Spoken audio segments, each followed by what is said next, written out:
Kebakaran gedung Teradron banyak memakan korban jiwa. Gubernur Jakarta Pramono Anung menyebut banyaknya korban meninggal karena bangunan tersebut tidak memenuhi aturan dasar keselamatan. Pramono memastikan Pemprov Jakarta akan melakukan pengecekan ulang terhadap seluruh gedung di Jakarta, terutama gedung tumbuh. Ini problem utamanya adalah kalau semuanya mentaati aturan pasti nggak terjadi. Ini kan pasti dibangun tanpa aturan yang, kalau saya lihat struktur dan sebagainya, pasti mereka melanggar aturan. Gitu. Karena apa? Tangganya kecil banget, dan itulah menyebabkan beberapa orang yang nggak bisa turun ke bawah.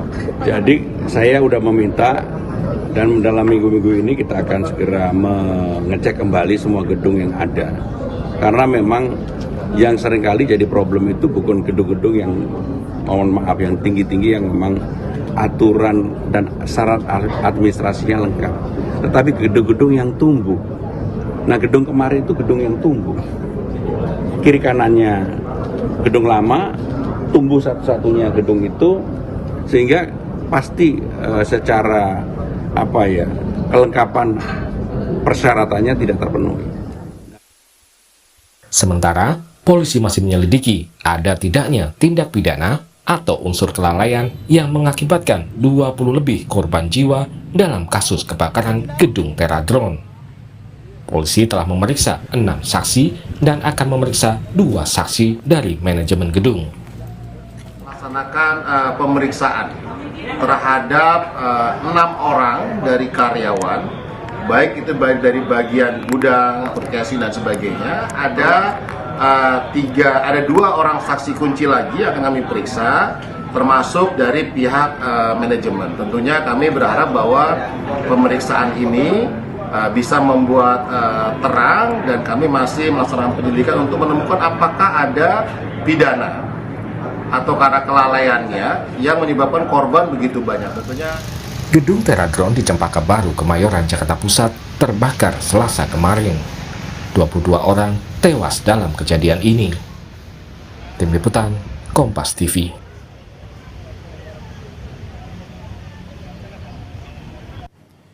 Lalu mengapa kebakaran gedung Teradron bisa memakan banyak korban jiwa? Apakah faktor struktur gedung menjadi penyebabnya dan bagaimana mencegah kasus ini terulang lagi? Kita bahas bersama analis infrastruktur dan tata kota Yayat Supriyatna, serta staf khusus Gubernur Jakarta bidang pembangunan dan tata kota Nirwono Yoga. Selamat malam Bapak-Bapak. Selamat malam, Mas. Ya. Iya. Saya ke Pak Yayat dulu deh ya. Pak Yayat, gimana bisa ya timbul banyak korban? Karena faktor kondisi atau struktur gedungkah yang memang salah dibangun sejak awal, Pak Yayat, kalau Pak Yayat melihatnya?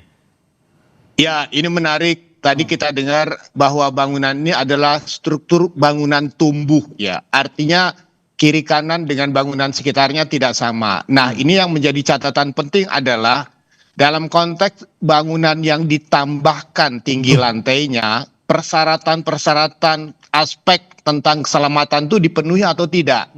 Kalau mengacu kepada PP nomor 16 tahun 2001 tentang persoalan bangunan gedung, itu setiap bangunan harus memiliki sertifikat layak fungsi. Artinya fungsi bangunan dan fungsi keselamatan itu harus dijalankan. Ini catatan penting loh buat Jakarta. Dari Dinas Pemadam Kebakaran ya, yang terkait audit bangunan-bangunan yang sudah diperiksa terkait keselamatan bangunan gedung di Jakarta, itu ada 2.609 gedung bertingkat.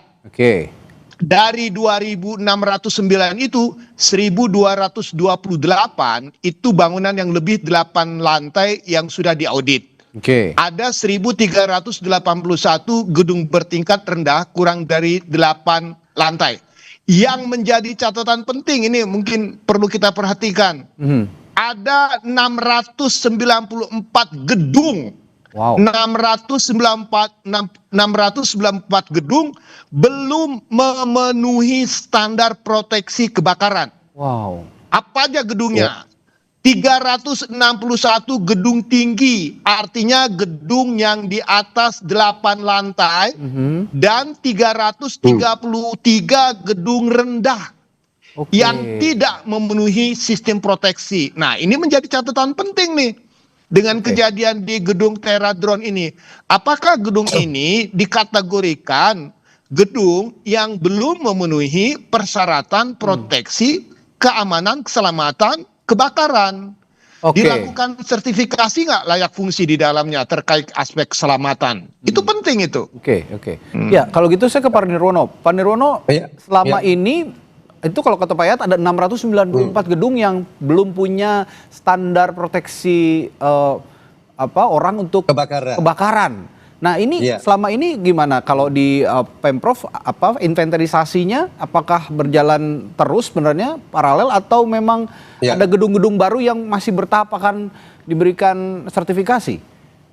Ya, jadi sampai dengan tadi siang ya, kami melakukan koordinasi dan audit ya secara keseluruhan data-data yang ada. Nah, saya mencatat ada 3 yang sedang disiapkan sesuai arahan Pak Gubernur ya. Yang pertama, saat ini Dinas Citata yang membawai bangunan gedung sedang melakukan audit bangunan yang disebutkan Pak Yayat terkait bangunan gedung terutama 8 lantai ke atas ya. Oke. Itu yang pertama. Kemudian yang kedua, Dinas Gulkarmat ini sedang melakukan karena syarat rekomendasi yang tadi sertifikat layak fungsi untuk evakuasi kebakaran ada di Dinas Gulkarmat. Nah, ini harus diperhatikan apakah gedung-gedung tadi itu memiliki tempat evakuasi.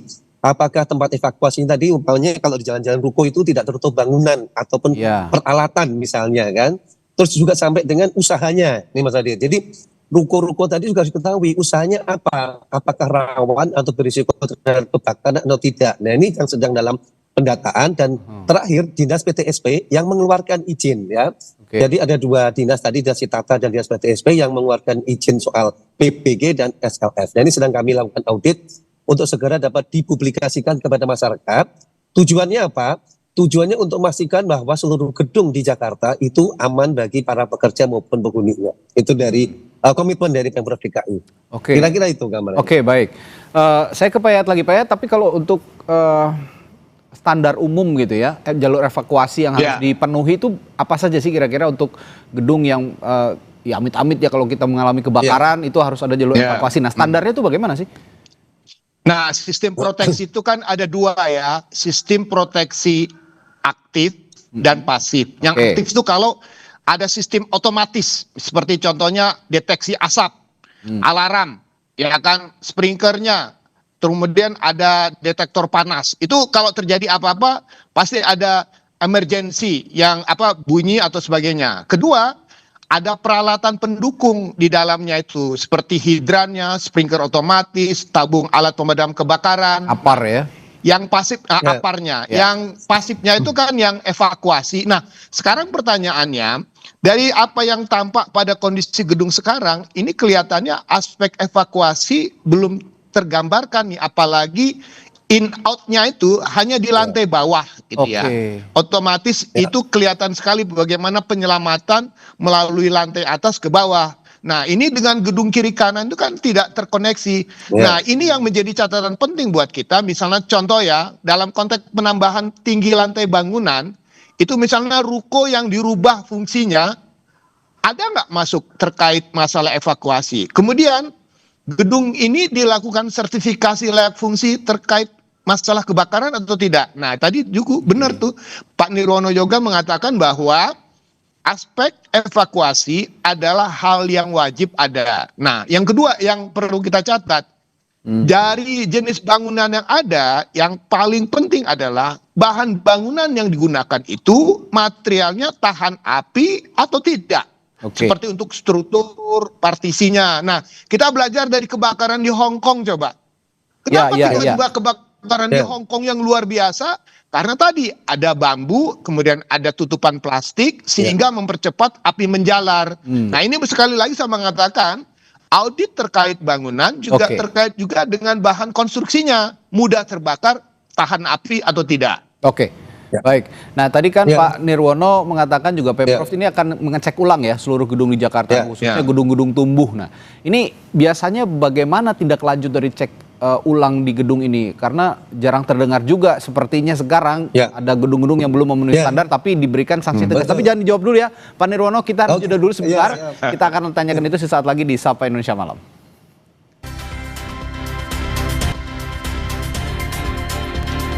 Ya, kami lanjutkan perbincangan untuk mencari penyebab terjadinya kebakaran maut di Gedung Teradron yang memakan 22 korban jiwa. Tadi saya bertanya ke Pak Nirwono. Pak Nirwono kan Pemprov Jakarta dikatakan tadi akan cek ulang ya seluruh gedung di Jakarta, khususnya gedung-gedung yang tumbuh sekarang. Tapi biasanya bagaimana tindak lanjut dari cek ulang gedung itu? Karena jarang juga ada terdengar misalnya ada sanksi tegas jika gedung-gedung itu belum memenuhi syarat atau belum berizin atau belum berstandar. Bagaimana Pak Nirwono? Ya, ini sedang kami kawal. Jadi kita bagi menjadi tiga tahap ya. Yang pertama, seluruh bangunan gedung kita bagi dua, antara yang lebih 8 lantai dan di bawah 8 lantai dengan kategori tahunnya ya. Ada yang di bawah 5 tahun, 10 tahun, bahkan sampai dengan 20 tahun untuk memastikan ya apakah bangunan-bangunan tersebut dalam kategori aman atau tidak. Kalau bangunan baru pasti relatif aman. Yang menjadi catatan kan bangunan-bangunan yang sudah tua ataupun bangunan-bangunan yang ada tambahan-tambahan tadi. Itu yang pertama. Kemudian yang kedua kita juga petakan sebenarnya jenis usaha ya. Kalau tadi kita bicara ini adalah satu unsur baterai, kita memastikan banyak juga usaha-usaha lain yang juga mudah terbakar. Misalnya yang jualan plastik, jualan tekstil misalnya. Atau juga produk-produk baterai lainnya yang juga sangat berisiko jika terjadi kebakaran. Nah ini tentu menjadi catatan pemetaan lokasinya di mana saja, apakah Jakarta Utara, Timur, Pusat ataupun Barat misalnya. Sehingga kita pastikan prioritasnya dulu dengan keterbatasan SDM tentunya, karena yang melakukan seleksi maupun audit kan harus orang yang punya sertifikat dan keahlian khusus nih Mas. Untuk memastikan bahwa bangunan tadi aman atau tidak. Tapi intinya pemerintah DKI Jakarta akan bergerak cepat untuk memastikan seluruh gedung-gedung di Jakarta yang sudah memiliki P3K, persyaratan bangunan gedung, dan yang sudah SLF, terutama yang lebih di atas 5 tahun, akan dilakukan audit. Karena SLF itu mestinya setiap 5 tahun dilakukan perpanjangan. Nah, pada saat perpanjangan, itu biasanya dilakukan audit bangunan gedung. Nah, ini sedang kita telusuri dan kita coba kawal untuk segera dipublikasikan, Mas. Sehingga masyarakat, para pekerja bisa merasa aman di tempat kerjanya. Saya ke Pak Yayat. Tapi Pak Yayat, seberapa efektif sih sebenarnya aktivitas cek ulang gedung ini? Karena toh setiap ada kasus kebakaran besar yang banyak memakan korban jiwa, solusinya yang diambil adalah cek ulang gedung begitu, Pak Yayat. Begini, SLF tidak akan maksimal kalau tidak ada pemahaman dalam konteks pemanfaatannya. Ini mohon maaf ya, sekali lagi saya sedang catatan, menggabungkan atau menyimpan barang-barang berbahaya dalam satu fungsi bangunan perkantoran itu kan harus dipahami. Saya menjual alat yang berbahaya atau tidak, mohon maaf sekali lagi saya mengatakan, baterai lithium, baterai drone itu adalah barang yang sangat sensitif terkait betul. Bahkan di pesawat saja bisa meledak kan itu. Dimatikan, bisa meledak. Jadi kalau saya dulu pernah datang ke audit satu bangunan yang satu badan usaha yang mengelola barang-barang berbahaya. Jadi kalau barang ini berbahaya itu ruangnya suhunya harus dijaga, penempatannya harus dipisahkan. Nah, sekarang menjadi catatan, menggabungkan fungsi penyimpanan dengan fungsi kegiatan perkantoran itu kan ibaratnya menempatkan sesuatu yang berbahaya dalam satu fungsi kegiatan kantor. Nah, sekarang pertanyaannya, bagaimana nanti tindakan audit untuk pencegahan pada konteks penyebab kebakarannya? Contohnya ya, pemahaman tentang barang-barang berbahaya. Contoh satu lagi, kalau ada usaha toko jual tabung gas, boleh nggak jual di rumah? Ya kan? Atau bahan-bahan eceran, bahan-bahan kimia, itu toko cat dan sebagainya, itu harus betul-betul diperhatikan. Jadi ketika ada toko bangunan yang menjual atau memperdagangkan barang-barang yang sensitif terkait masalah sensor panas, harus betul-betul ada pengawasan dan pengendaliannya. Gitu. Pak Yayat ini mungkin lebih tepat mungkin ditanyakan kepada pakar hukum, tapi saya ingin mengulik juga dari perspektifnya Pak Yayat. Kalau dari perspektifnya Pak Yayat, pemilik gedung bisa dipidana nggak sih dengan terjadinya kebakaran yang masif ini? Ya, pertanyaan kembali, ada nggak sertifikat layak fungsi? Untuk apa? Untuk perkantoran misalnya. Kalau untuk perkantoran, fungsinya sesuai dengan izinnya. Tetapi kalau misalnya fungsi bangunan ditambahkan dengan fungsi kegiatan lain dan mengandung unsur-unsur berbahaya, itu yang harus kita periksa. Satu lagi catatan, ketika kita menyimpan barang itu kan harus ada pemahaman bahwa barang ini berbahaya, dia harus dipisahkan. Itu sudah ada di dalam sertifikasi layak fungsi Layak itu sesuai dengan ketentuan yang berlaku. Oke. Kalau dia menyimpan barang berbahaya harusnya dipisahkan, tidak dalam satu tempat begitu. Oke. Dan Kalau gitu- tahu tentang kondisinya. Oke, kalau Ya. gitu saya terakhir ke Pak Nirwono. Ini bicara soal Ya. SLF tadi ya, sertifikat layak fungsi. Ya.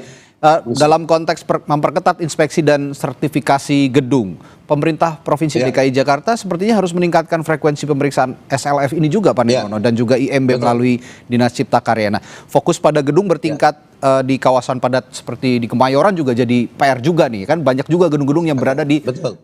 kawasan padat penduduk misalnya. Nah, perlu Ya. nggak ada revisi Pergub nomor 143 tahun 2016 yang mewajibkan audit K3 tahunan termasuk simulasi evakuasi? Ya, tentunya nanti Pergub ini akan menjadi landasan dulu ya. Oke. Dari kasus yang terjadi sekarang, apakah masih perlu direvisi atau tidak. Dan yang terpenting sebenarnya adalah pelaksanaan di lapangannya yang menurut saya menjadi kajian. Misal, SLF itu kan berlaku 5 tahun. Nah sekarang pertanyaannya, bagaimana gedung-gedung yang sudah melewati SLF 5 tahun tadi tidak diperpanjang. Nah ini sedang dalam audit bangunan gedung tadi. Terus kemudian tadi, yang kita sudah cerita, fungsi bangunan dengan fungsi kegiatan bisa berbeda kan Mas Andi. Yang tadi ya, Oke, bangunan gedungnya untuk ini tapi ternyata usaha kegiatannya mengandung risiko kebakaran, mempunyai barang-barang yang dijual mudah kebakar. Ini tentu izinnya tentu dengan dinas yang terkait juga perlu kita telusuri kembali. Pada Oke. dasarnya komitmen dari Pemprov DKI adalah memberikan jaminan keamanan bangunan gedung kepada para pekerja yang di Jakarta. Nah kita berharap nanti dalam waktu dekat kami bisa mempublikasikan bangunan-bangunan gedung mana saja Oke. yang tanda petik ya, yang perlu menjadi perhatian bagi masyarakat Jakarta. Kira-kira itu. Oke, baik.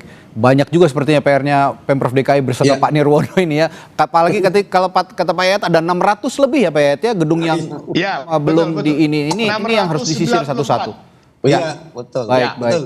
Baik, semoga tapi tidak terjadi lagi hal seperti ini karena sangat-sangat memilukan. Ada 22 korban Betul, loh yang meninggal dalam Ya. peristiwa kebakaran, itu termasuk korban yang sangat banyak dalam peristiwa kebakaran. Terima kasih Betul. pengamat Ya. infrastruktur tata kota Yaya Supriyatna dan staf khusus Gubernur Jakarta bidang pembangunan dan tata kota Nirwono Yoga telah bergabung bersama kami di Sapa Indonesia Malam hari ini. Terima kasih, sampai jumpa lagi, selamat malam.